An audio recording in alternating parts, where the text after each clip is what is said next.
Big love, everybody. Welcome back. Part 3 of the MK Ultra series.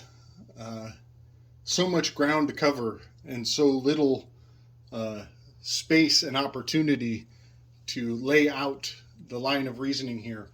But I want to put a little side note into the ears of the listeners.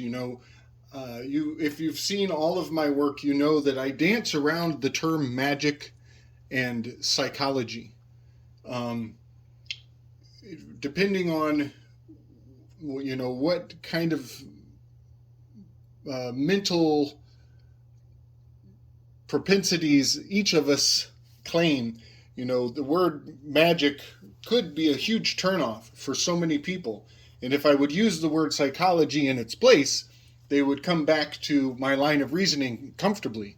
You know, so just understand that a lot of what I'm laying out here is putting the legends and the myths and the stories that are living inside of our language. They're immortal. And, a lot of Christians will be turned off when I say that the stories are alive like gods inside of the words that we use. They are encapsulated. They're trapped inside the vessel. Our words are like an amphora, containing the ichor, the blood of the gods. So we're all master magicians, and we are in deep denial of that fact. If the term magic turns you off, if the idea of, our words being used to create, if that makes you uncomfortable, hang in there with me. Find whatever life raft you need to stay afloat in the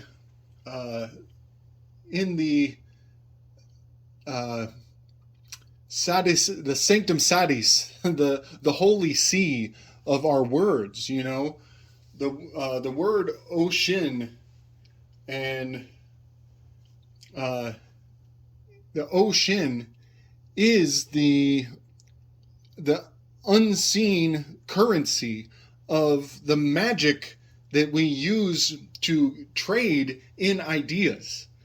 So, yeah, I just want to put that all out there. We are swimming in a nebulous, unidentifiable, unseen realm just by communicating to each other.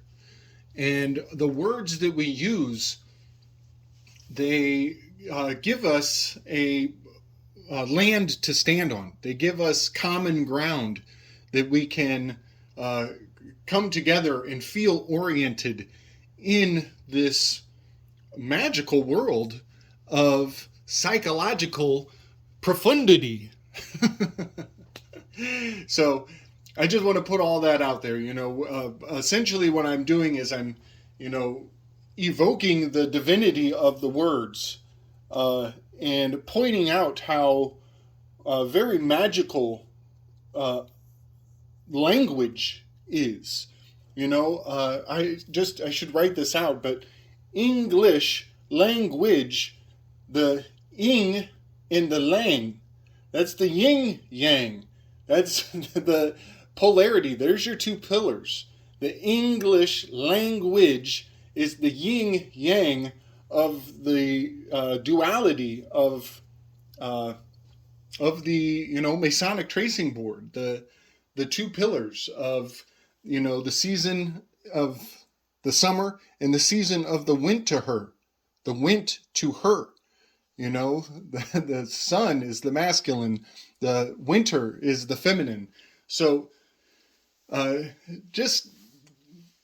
don't want to tell you to believe me, but lend me a small portion of belief when I tell you that we are living in highly, highly magical space. And if it makes you more comfortable to call it psychological, then, go for it.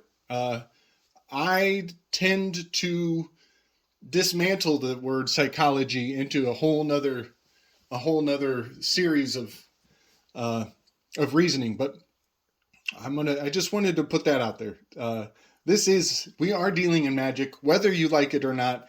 The important part is knowing the terms and conditions of that paradigm. And that is what I want to bring into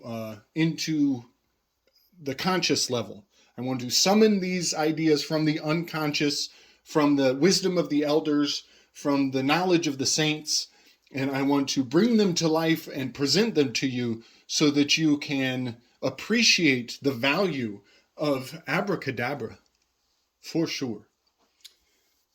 So we left off talking about our proto-agonyists. This is the promise that it will take much pain if you are seeking catharsis through these rituals. People go way out of their way to convince themselves that sports are not rituals. There's no ritual. I'm not, when I consume bread and circus, I'm not participating in, occult practices. This is not the superb owl. This is the Super Bowl. Don't twist the words. Well, sorry. Sorry. It is what it is. And, you can be in denial of the revelation of what you are involved in if you want to. Or you can, just lend me a little credence and understand that, the word sport and the word troops and, the sacrifice that those poor bastards are getting paid to do so that you can be entertained and go to sleep with a sense of closure. You can call that psychology if you want. I call it dark arts. It's all the same. Whether you, whether you want to stay in moral relativity or not. All right, so we're getting into the word officer. This was a profound revelation for me. I am still unraveling the depth of the significance of this fact. But the biblical translation of the word officer is eunuch of the Pharaoh. And knowing that the biblical translation of the word officer means eunuch of the Pharaoh is infinitely valuable. And it gives you the metaphor that sustains this word and the use of this word culturally in our modern day. So we have officers. They have offered up their sacrifice. Offered sacrifice. So off ice. And our officers they are the sacrificial goats. They are the first responders. They are sent out to make things right again, to give us remedy. And so in that context, the word cop, C-O-P, is much like C-A-P, the Capricorn, the Cabra, the goat. These are the sacrificial goats, and they are, we're dealing in pharmakia, that somebody else has to come and make things right again, and they might have to sacrifice themselves. They might have to die. They put themselves in harm's way for your sake, and that is a service. They're doing you a service, so cops are sacrificial lambs, and they are sent out of the temple in a ritual to gain remedy, to make everything better again. So, a lot of people believe that church and state have been separated, but I don't think that's possible. These sending out an officer, a first responder, to do the dirty work, that is pharmakia. That is, the scapegoat. The officer becomes the scapegoat. And now the conflict gets redirected onto them, and they absorb all the animosity and the potential negative outcome gets focused onto the officer, and now they get to come and give remedy to whatever situation is needed. So just understand that you could never separate church and state. You just cannot. We are under Roman civil law, and they will practice pharmakia uh, until there is, I don't know, until we put an end to it, until we lift awareness, shed light on the dark arts that are still being practiced despite their separation of church and state. So the eunuch of the Pharaoh has a very important job. Eunuchs of the Pharaoh were their highest, the highest esteemed job that they could gain was to become the chamberlain of the harem of the Pharaoh. And the harem is literally a separate part of the household where the many wives and lovers and concubines of the Pharaoh, the Tsar, the king, the man in power, that the harem is a collection of his many assorted lovers. And they would all live together communally as a bunch of sister wives, and the eunuchs were charged with protecting them. So the eunuchs of the Pharaoh were the chamberlains, successful eunuchs, not all of them, but the highest esteemed eunuchs were given the job of chamberlain of the harem. And the reason why they used eunuchs is because they didn't have their key to enter the house. They had given up their genitals, and so they could not enter the house of the Pharaoh. And so they were the protectors of the harem. And I will have to do a whole nother video on the many sordid implications and significance of this fact. I do believe that this practice is still in play in a major way. It has been ever since the days of the Pharaoh. And if you consider the all of the presidents in the context of the Pharaoh, and the fact that almost 80% of the first ladies throughout history might have been farce ladies, not actually naturally feminine. They may have actually been protectors, gatekeepers. They might have been eunuchs trained in protection and trained in assassination. Those are two skill sets of the chamberlain of the harem. They must be badass bodyguards and badass assassins. And that is the kind of last resort of self-defense to protect the presidents of the United States. So just think of that. Think of if you've ever seen the Transvestigation, probably 80% of all the first ladies were probably chamberlains of the harem. And they were in a position to act as a kill switch if they need the president taken out. And they are also specially trained to, provide first aid and save the president. When George Bush choked on his sushi, Barbara Bush jumped up like a damn ninja and saved his ass because it wasn't time for the kill switch. Much to think about there. For being such an old lady, she sure as hell was nimble when George was trying to get, when he was about to pass away on unauthorized scheduling. So I just want to put that into your mind that, officers are proto-agonists, and they bear all the suffering for us. We take away their key, we take away their phallus, and in place of that, we give them the billy club. There's your goat, your sacrificial goat, the billy club. We give them the firearms. There's your club. It's a big club, and we're not in it. Well, they sure think they're in it. They think they're going to be accepted into this high levels of MK Ultra influence in their, they get a costume and everything, and they get to go fulfill the script, play the role, and execute procedure to, generate remedy, pharmakia, to be sure. So next I want to delve into Sol Invictus and the Nicene Creed.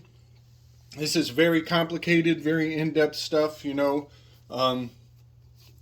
a good book to give context to this, The Hero with 1,000 Faces by Joseph Campbell.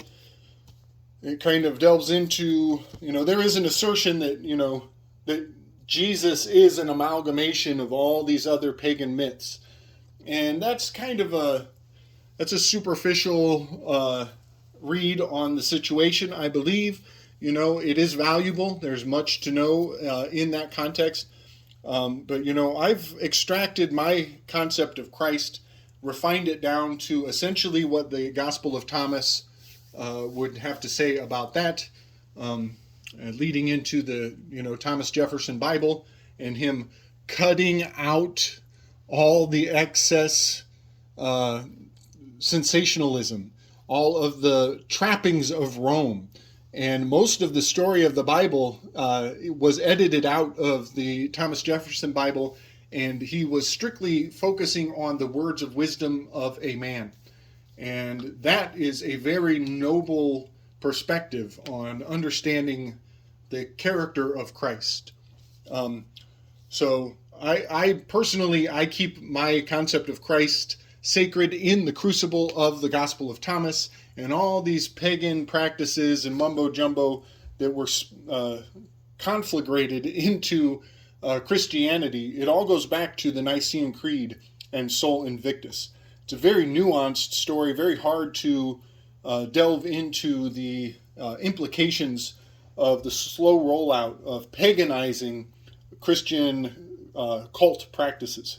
So, all of that aside, Sol Invictus was integrating Christianity into the culturally accepted pagan practices of the time. And it is highly controversial, and everybody will have to do their own soul searching and digging into how Sol Invictus has implicated Christianity into the sins of the Catholic Church, and very horrifically defiles the story of a beautiful truth bringer. So Sol Invictus, it is exalting Sol, and Sol was a multicultural deity, and they were deifying the sun and giving many pagan practices which worshipped the sun. They were giving them public acceptability. And this Sol Invictus, it translates to the invincible sun. And here we have some very profound, highly significant, very valuable Twilight speak is being put into the public view. And I see in that phrase, Cybele's son. And this goes right back to RX Picture Show and Tracy Twyman, SB Alger and Jim, and the Weaving Spiders crew. We are all very deeply aware of the fact that the cult of Cybele and her relationship with her son is being flaunted in the public purview. And in fact, a lot of Christians don't even see that they are participating in a deeply pagan defiling of their own deity, of the Christ figure. And so I just want to point out, Cybele, some would say Sybil, Cybele's son was Atis. And the story of Atis is very profound. It is a lot of myths and legends tie into this character. So Cybele's son was Atis. He was gifted the starry cap. If you look at the starry cap, you will see the SOL, the Statue of Liberty. SOL, Sol Invictus. You will see that Atis is the Statue of Liberty, who we are told is a woman. We're told that's a woman up there. But when you look at her face, you will see that it is definitely a man, dressed up as a woman, put in plain sight, and flaunted in front of the unwitting masses who participate in this, idol worship.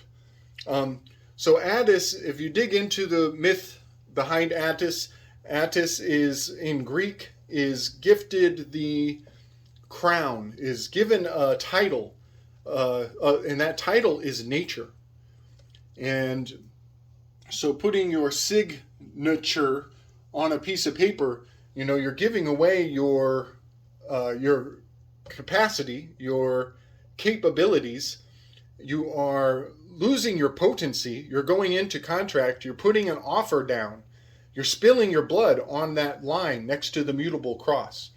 And I just want to make this correlation, and you may have to do some research to substantiate this in your own mind, but Atis is also corresponds with the character Apollo, and Apollo is embodied in the constellation of Ophiuchus. So here we have many myths intermingling, into the hero with 1,000 faces, into the proto-agonyist of 1,000 faces, and that is Ophiuchus, is Apollo, it is Atis, it is Enkidu, the beast of the field. Here it is, the nature. And so Atis is embodied in the character of Ophiuchus. And if you've seen my previous videos, you'll see that David Carradine also is embodied in the signs and symbols of Ophiuchus. And I want to give this, I want to tie Ophiuchus, Atis, David Carradine, and the Statue of Liberty all together in one foul swoop. David Carradine's death scene, when he dies, he turns his back on the camera and he takes 5 steps away from the camera and then drops dead in a field. There's your nature. There's your beast of the field. But even more significant is that Ophiuchus is depicted with his back turned onto the earth. He is walking away from earth, and his feet are offset. He is walking up the stairs, the escala, the scales. He's going up the stairs, and between his legs are the scales of the serpent. And so he has a snake between his legs, which is very phallic and represents Atis, charming his snake, making his penis into an offering, a sacrificial offering. And so Ophiuchus, with his back turned to humanity, he is leaving. He is removing himself from the zodiac. Only his heel, his bottom heel, is barely touching the actual ring of the zodiac. And that heel is being struck by the tail of Scorpio. So here we have Atis, David Carradine, Ophiuchus, Enkidu, and Judas of Iscariot. Judas of Iscariot, he tries to hang himself on a rope. There's your serpent. Oh, no, actually, he hangs himself on a rope. The rope breaks. He falls down the mountainside, much like the scapegoat of the Yom Kippur ritual, and he does not die. He has to experience a second death, and that is that he walks into the field of a burial plot that he purchased with the bloodied money, the mort gauge, AG is silver, the death silver. So he paid a mortgage to buy a burial plot. He stumbles into the plot, and then his intestines spill out between his legs. And that is Ophiuchus with the serpent between his legs, walking away from humanity, embodying the scapegoat, the pharmakia, the remedy by per Yom Kippur with the defiled goat carrying away the sins, and Atis with his penis dropping off as an offering between his legs. All of these myths and legends are highly valuable, and they are being flaunted in front of your face on a daily basis. And if you don't know, if you don't grasp the tale, then you will not understand the magic, the psychology, and the gods that live within our words. So, all of that being said, we have Atis, Apollo, David Carradine, Enkidu, all of these embodied in the shape of Ophiuchus, the 13th sign, worshipped by the Masons, by the cult of Mithra, by the M-pyre. Atis puts his, the followers of Atis, the disciples of Kybele, they put their generative power into the fire as an offering. They have offered up their sacrifice. That removal of power is voluntary. They gave it up willingly to become a eunuch, to get a costume, to get a gun, to feel more powerful. They exchanged their ability to think for themselves. So, all of that culminates very profoundly in the ritual of the burning of the Notre Dame Cathedral it was on that nexus point. I forget if it was April 5th. I think it was April 15th, tax day. And here we go again. You guys have heard me say it before. Here's your analema. 3 days above, 3 days below. Right here at that midpoint is April 15th, tax day. And that is the day that the Notre Dame spire was caught on pyro in the city of Gay Paris. Big love to my man Alan Marcus on that. And Michelle Obama was celebrating her, she was having a book signing of the book she wrote, Becoming. And she was having a ceremony toasting to her success with a circle of her MK Ultra lackeys on a boat during the burning of Notre Dame. And there was an iconic photograph of this character tipping that glass with yellow champagne. And in the reflection of the champagne glass, you could see the pyre of Pyre burning into the ritualistic funeral pyre, the offering. So Atis, his sacrifice, was burning as the tower of Notre Dame was immolated into that flame. So all of this is very hard for people to appreciate. Like I said, when I say magic, a lot of people walk away. I say psychology, and maybe they'll stick around and give a little credence to what I'm saying. But those people who don't have the inclination to fully grasp the value of all these myths, all these legends and stories that are living forever in our words and blazed, etched into history. Michelle Obama, she's a Kybele worshiper, and Kybele's son is Atis, and the story of this is very profoundly valuable.